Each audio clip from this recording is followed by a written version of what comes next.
Active passive का हम second part देखेंगे। फर्स्ट पार्ट में आपने देखा एक्टिव पैसिव में प्रेजेंट इंडेफिनिट। आज हम देखेंगे पास्ट इंडेफिनिट का पैसिव कैसे बनाया जाता है। ठीक है, पास्ट इंडेफिनिट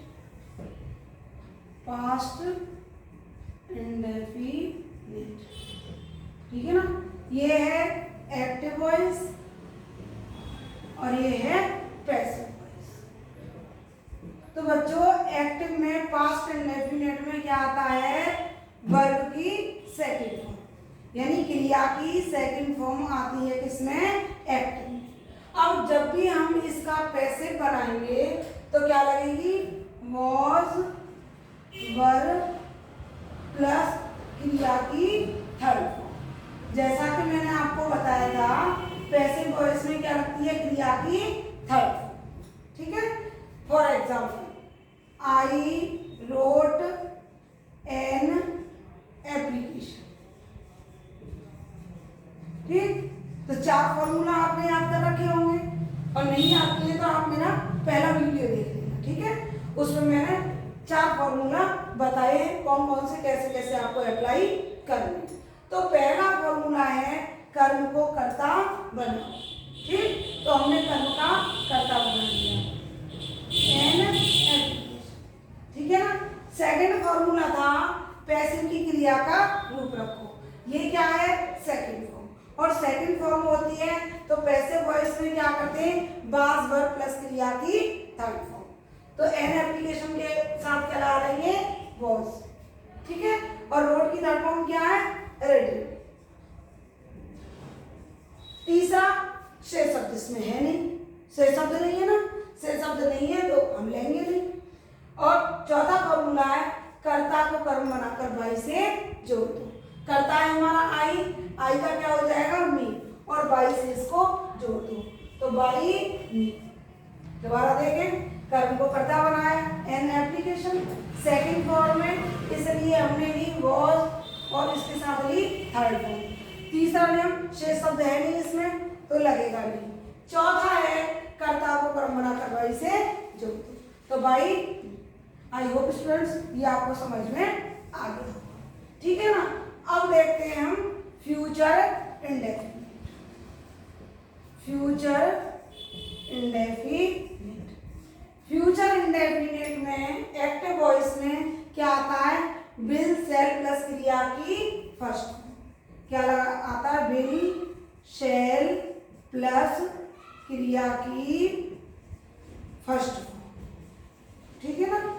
अब जब हम इसका पैसिव बनाएंगे तो क्या लगाएंगे, विल बी और शैल बी प्लस क्रिया की थर्ड फॉर्म। ठीक है ना, थर्ड फॉर्म तो समझ लगेगी, तो हमने क्या लगा दी, will be shall be plus third form. याद रखने के लिए आपको क्या करना है, विल और शैल आ जाए, है ना, और पैसिव बनाना हो तो बी और ऐड कर देना और बन जाएगी ये पैसिव की verb. For example he will read English book। ठीक, तो कर्ता क्या हो गया, ही। जैसा कि मैं आपको हर बार बताती हूँ, कर्ता क्या होता है, काम का करने वाला। ठीक है, तो ही हो गया कर्ता। विल रीड क्या हो गई, क्रिया, और इंग्लिश बुक क्या हो गया, कर्म। तो हमें पहले क्या लेना है, कर्म का कर्ता बनाना है। तो यहाँ पे ले लीजिएगा आप इंग्लिश बुक। ठीक है ना। अब क्या है, यहाँ बिल है तो बिल का क्या हो जाएगा, बिल बिल।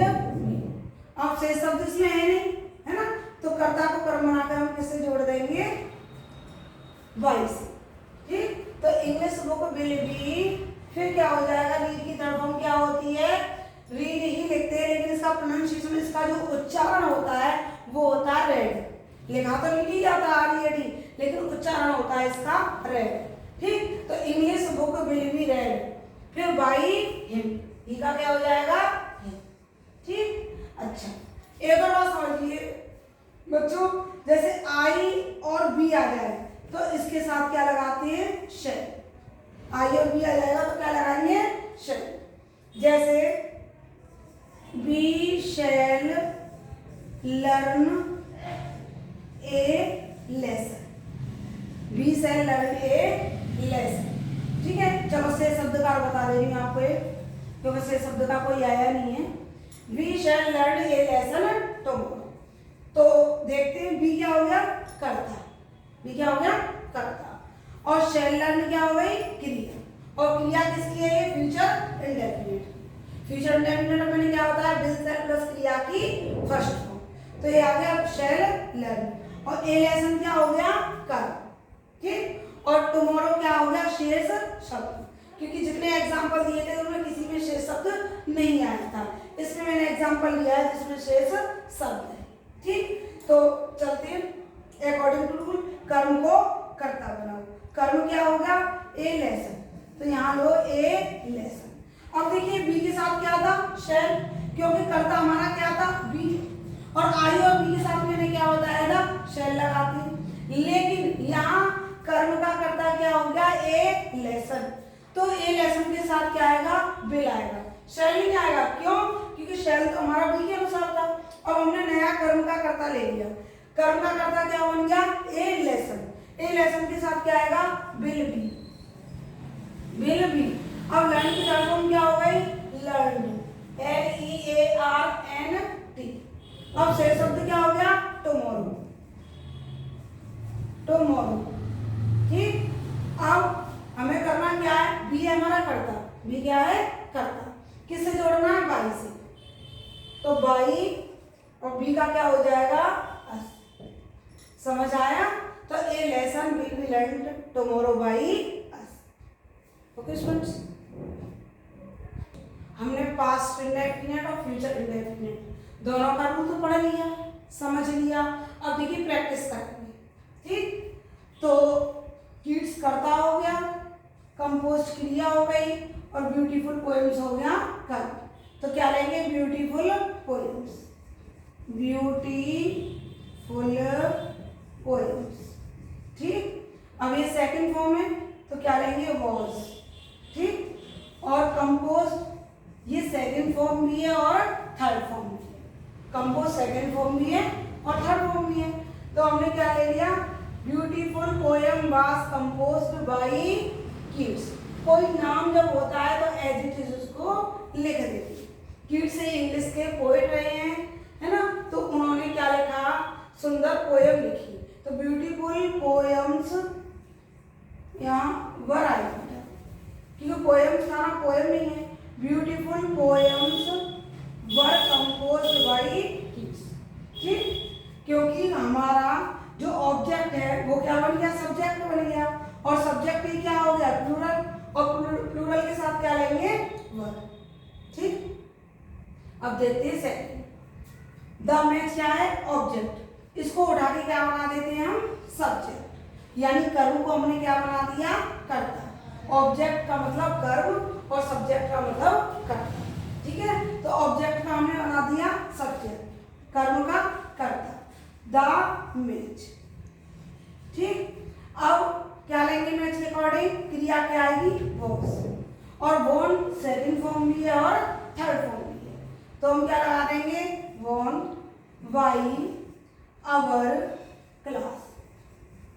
ठीक है बच्चों, अब देखो ये थोड़ा अलग टाइप का है। ही हो गया कर्ता, ये हो गई क्रिया, मी हो गई क्या, कर्म। मी क्या हो गया, कर्म। और सम्मनी क्या है, बताइए, ये हो गया हमारा शेष। ठीक है, तो अब इसमें इससे भी बन सकता है और सम्मनी से भी बन सकता है। यानी दो ऑब्जेक्ट हो गए इसके, एक तो मी हो गया और एक सम्मनी हो गया। ठीक है, एक हो गया हमारा जानदार कर्म और एक हो गया बेजानदार कर्म। ठीक है, तो अब इसको बेजानदार कर्म से कैसे बनाएंगे, पहले कर्म उठाओ बेजानदार, सम्मनी। तो यहाँ लिखो सम्मनी। ठीक, अब ये क्या हो गई, सेकंड फॉर्म। और सेकंड फॉर्म में क्या लगती है, वॉज वर प्लस क्रिया की थर्ड फॉर्म। ठीक है ना, तो सम्मनी के साथ क्या आएगा, वॉज। अब थर्ड फॉर्म लो गेव की। गेव की थर्ड फॉर्म क्या होती है, गिवन। यहाँ गिवन लगा दो। अब एक नई बात मैं आपको बताने जा रही हूँ, मैंने इससे पहले नियम में नहीं समझाई थी कि यदि शेष शब्द हमारा लिविंग होता है, लिविंग मतलब जानदार, यदि शेष शब्द हमारा जानदार होता है और हमें लेना होता है तो उससे पहले टू लगाते हैं। ठीक, तो some money was given to me, फिर क्या जाएगा बाई हिम, इनका क्या हो जाएगा शेष शब्द यदि कोई बेजानदार होता तो फिर टू लगाने की जरूरत नहीं। ठीक है, तो ये इससे भी बन सकता है, कैसे, I was given some money by him, फिर हमने टू का यूज नहीं किया। ठीक, अब देखिए नेक्स्ट बनाते हैं, he will solve this problem, तो कर्म को बना दो कर्ता, दिस प्रॉब्लम, बार बार मैं आपको समझा रही हूँ और आपको याद हो जाएगा बहुत अच्छे से। तो हमने ले लिया दिस प्रॉब्लम। ठीक, अब विल और सेल आ जाए तो मैंने क्या बताया था आपको, विल भी सेल भी और क्रिया की थर्ड। तो this problem will be solve की थर्ड फॉर्म क्या है, सॉल्व्ड, सॉल्व्ड बाई, और ई का क्या हो जाएगा। ठीक है, आ रहा है समझ में। अब देखिए next, my sister will prepare T for us, तो माई सिस्टर कर्ता हो गया, विल के साथ जो आती है वो क्रिया हो गई है ना, टी कर्म हो गया, फॉर अस से शब्द में आ जाएगा। तो कर्म को उठाओ, कर्ता बनाओ टी। ठीक, अब टी के साथ क्या आएगा, विल, और विल के साथ क्या लगेगा, बी, है ना, टी विल बी। अब प्रिपेयर की थर्ड फॉर्म लो, प्रिपेयर की थर्ड फॉर्म में प्रिपेयर्ड, प्रिपेयर की थर्ड फॉर्म क्या हो गई, प्रिपेयर्ड। अब लो शेष शब्द क्या है, फॉर अस, तो यहाँ ले लो फॉर अस। ठीक, और कर्ता को कर्म बनाकर बाई से जोड़, कर्ता क्या है, माई सिस्टर। देखिए माई बच्चों कभी अकेला नहीं आता, कर्ता के रूप में माई कभी अकेला नहीं आएगा, my brother, my sister, my friend, ऐसे ही हिज अकेला नहीं आएगा, his friend, his brother, his sister, ये होते हैं पजेसिव केस, कभी अकेले नहीं आते कर्ता में। यानी कर्ता में जब भी ये आएंगे माई, तो माई के साथ में या सिस्टर ब्रदर कुछ ना कुछ लगा हुआ होता है। ठीक है, माई बुक, कोई भी आर्टिकल हो, कोई वस्तु हो वो लगी हुई होगी। ठीक, तो ये पूरा क्या हो गया हमारा, कर्ता हो गया, माई सिस्टर क्या हो गया, कर्ता। ठीक, तो इसे बाई से जोड़ देते हैं, by my sister. I hope बच्चों कि आपके बहुत अच्छे से समझ में आ गया होगा। इसके लिए आप क्या करें, पहले रूल नोटबुक पर लिख लें। ठीक है, उसके बाद में इनकी प्रैक्टिस करें, आपको बहुत अच्छे से माइंड में क्लियर हो जाएगा। अब मैं कल आपके लिए बताऊंगी 2 कंटिन्यूअस और 3 परफेक्ट के पैसिव वॉइस। ओके।